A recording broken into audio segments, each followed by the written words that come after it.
Work energy theorem. This is the most important theorem, and almost all the coming chapters now onwards, this work energy theorem and law of conservation of energy, two theorems are there. These two theorems we use in the first year, second year also we use. Every chapter these are compulsory. Work energy theorem.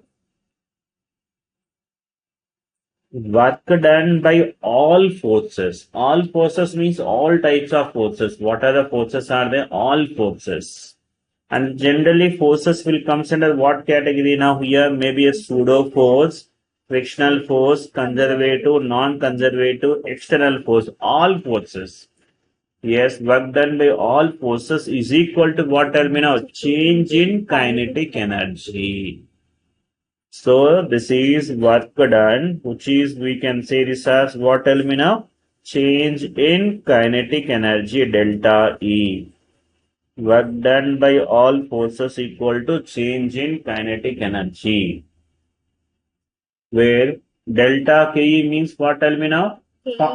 Final kinetic energy minus initial kinetic energy. Final kinetic energy minus initial kinetic energy. That is, we'll write it as what terminal here. So K final minus K initial, which is equal to 1 by 2 m into v is the final velocity and u is the initial velocity. And so if it is a force is a variable, in that case, how to get the work done by integration method will find na?